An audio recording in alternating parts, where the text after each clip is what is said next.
Oh, kuya. Oh, doon ka sa tab, dali. Wait lang. Ayusin mo naman, ayan oh. Matatalo na tayo eh. Pakita yung kalaban eh. Ayan, puro ka kasi ano eh. Puro ka kasi farm eh. Wait lang. Oo, dali. Ayan, namatay na. Ayan kasi, tataka ka eh. Oh, ayan. Diyan na pala si kuya. Kuya, mabuti naman. Umuwi ka na. Sakto kasi wala pa kaming sinaingin. Nagugutom na nga kami.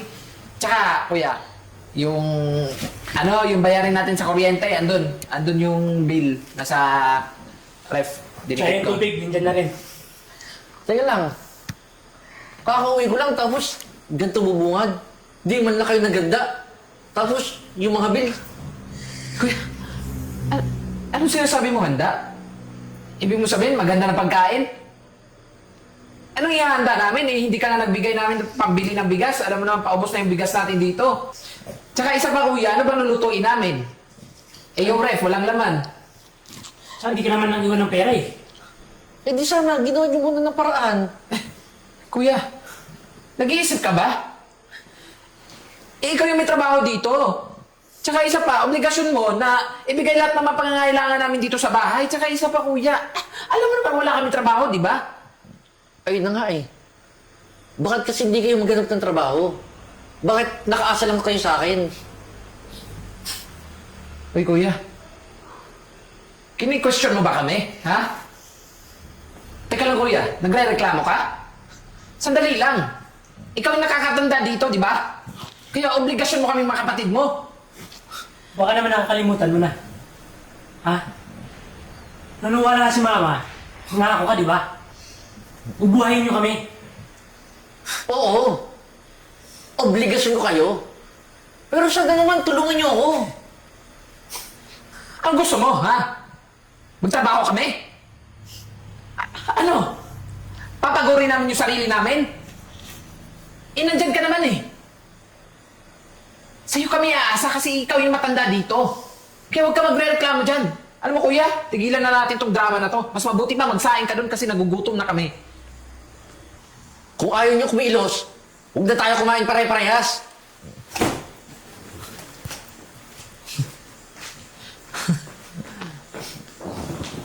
Alam mo, ito lang kuya natin eh, pal eh. Yan mo, magsasaing din yun. Hindi naman tayo matitiis nun eh. Kaya, Binibigyan kan tayo lagi ng pera nun kasi alam niyang hindi niya tayo matitiis. Kaya, yan mo yun. Tignan mo mamaya, may kakainin na tayo. Sige, yun. Isang rank padre.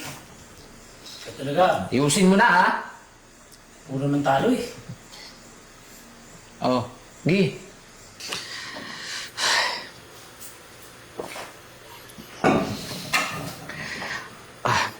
Oh, kumain na kayo?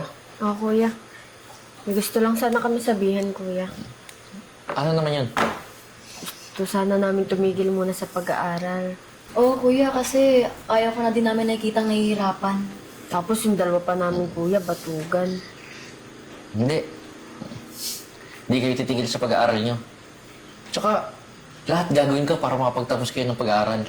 Kung tulungan ka na lang kaya namin magtrabaho, Oo kuya. nga, kuya. Hindi. Kasi pinangako ko sa magulang natin na pagtatapusin ko kayo ng pag-aaral lahat.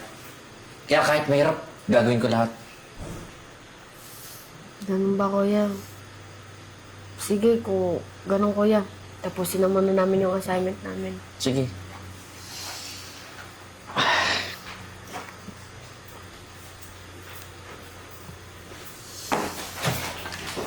Pagkain. O Jay, Wala ng stock. bakit bitbit mo yung tablet ko? Saan ka kuya? Pupunta kasi ako dun sa may sanglaan. Isasangla ko tong tablet. Wala na kasi ako pera eh. Aba, teka lang Jay ha. Hindi mo pwedeng sanlayan. Kasi mahalagang bagay sa akin yan eh. Ano kuya? Hindi ko pwede isangla. Papatawa ka ba? Wala na akong pera eh. Tsaka wala na akong gagamitin panggastos. Tsaka kuya, itong tablet na to, marami ka namang gadget dyan eh. Kaya ito, pwede ko itong isangla. Hindi nga pwede. Pwede ka namang humingi sa akin ng pera. Bakit kailangan mo pa ibenta yan? Humingi, ha? Ito ba nga? Humingi ako sa'yo, pero hindi mo naman ako binigyan. Tsaka isa pa, kuya. Ano ka ba naman? Mura lang to eh. Kaya mo itong bilhin kahit sa susunod na sahod mo. Alam mo ikaw, ang damot-damot mo eh. Tsaka dami-dami pang sinasabi. Bahala ka na nga dyan.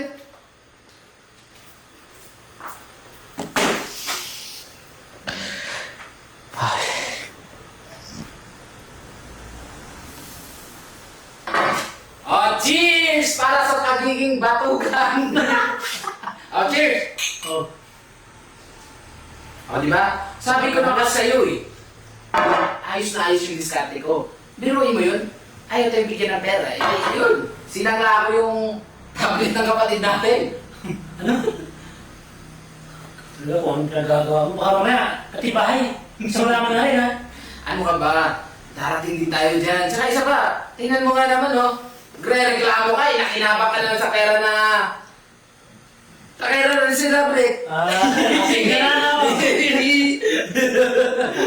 Cheers! Alam mo, ganda ng buhay natin dito. Biruin mo yun, yung kapatid natin yung tatrabaho habang tayo nagpapakasasa sa sahod niya. Siyempre, kapatid tayo, di ba? Alam nga naman na magtrabaho tayo. Wala. Wala kayo eh. Shane! Bigyan mo ba kayo dito? Bilisan niyo! Ano na din, kuya? Ang bagal. Oh, kita niyo naman, di ba? Wala na kaming yelo. Kuha kayo doon. Pag wala na ang laman yung ref na natin dyan, bumili kayo. Bilisan niyo! Teka lang. Tulungan natin sila uminom. Kasi, pag may party sa school nila, wala naman silang tumahay. Ay, oo, tama yan, tama. Oh. O, Shane, inumin mo. Ano ba, kuya? Ano bang ginagawa niyo? Hindi na nga kayo Ay, marunong tumulong dito sa pangangailangan sa bahay. Nagkiinom pa kayo? Uy! Anong karapatan mong sumbatan kami, ha? Ano ba, kuya? Kay Kuya Jeboy na nga lang kayo umaasa ganyan pag ginagawa nyo. Saka ba? Baka nakakalimutan nyo. Mga kapatid lang namin kayo. Saka isa pa, nakakalimutan nyo ba, ha? Panganay kami. Kaya wala kayong karapatan na sagot-sagutin kami. Kuya, naaawa lang kami kay Kuya Jeboy dahil nahihirapan yung isa. Tapos kayo ganun lang yung ginagawa niyo. Uy, Shane. Tigilan mo yan, ha? Anong karapatan mong sumbatan kami, ha? Isa ba? Baka nakakalimutan nyo, ha? Kayong dalawa, nakaasa lang din kayo sa kapatid natin. Tama na nga, Jay. Ay, naman, nabibingi na ako eh. Kaya nga tayo nababasa comment section eh. Ito, pagsabihan mo yung mga kapatid mo, ha? Abala, alam nyo, uminom na lang kayo. Kuya, ano ba? Naghihirap na ngayon sa maawa Uy, naman tumigil ka! Eto, minum ka. Bilisan mo. Dali! Uy! Kuya! Sumusobra na kayo, ha? Pati ba na yung dalawa natin kapatid? Tutukan niyo mag-inom? Hindi na tama yung ginagawa niyo, eh. Shane, Pia. Sige na, akit ka muna kayo sa taas. Ano mo mali ginawa namin, ha? Kuya, Tinutulungan lang namin yun. Siyempre, mamaya ba, may imbitahan sila ng mga barkada nila, di ba? ano? Igagaya niyo pa sa ugali niyo? Mga batugan? Mga barbado? Alam mo, kuya, kung may problema ka, uminom na lang tayo. Kuya, ang dami alak, oh. Ayan, oh. Puro galit ba? Tsaka isa pa, kaya mo ba sinanla yung mga gamit natin? Dahil sa mga base nyo? Alam nyo, pagod na ako eh. Pagod na ako sa inyo dalawa. Oo, responsibilidad ko kayo. Pero sana naman tulungan niyo ako kahit minsan lang, oh. Kasi, hirap na ako. Minsan ba inisip niyo ako? Eh, kada uwi ko nga eh. Wala pang pagkain. Mga bill, lagi niyong pinapaalala sa akin. Ikaw, Francis, ang laki-laki mong tao. Bakit di ka magtrabaho? At ikaw, Jay, bakit ang selan mo pagdating sa school? Gusto mo malaki pa baon mo? Samantalang ako nung nag-aaral ako, kahit wala akong baon, napasok ako. Para lang makapag-aaral ako. Eh kayo, wala. Palamunin lang kayong dalawa dito.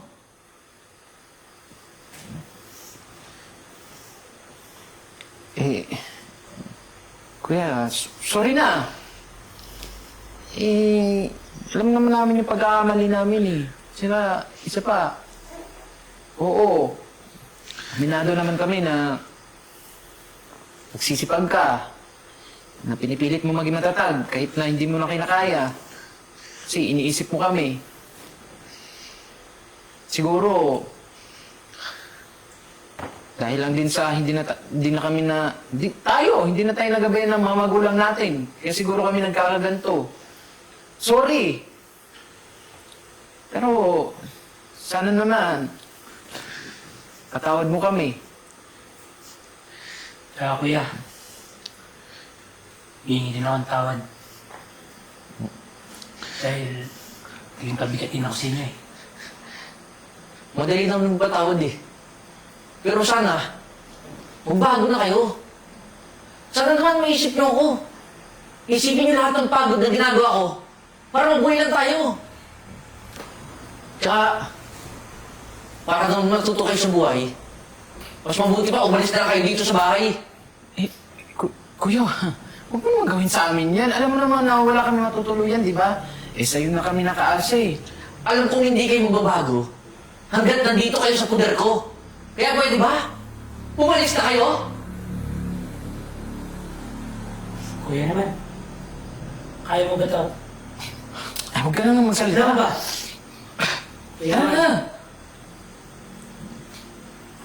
Tama na. Baka magalit pa sa atin yan eh. Bilis na. Alis na! dali na natin ito. Iwan niyo yan!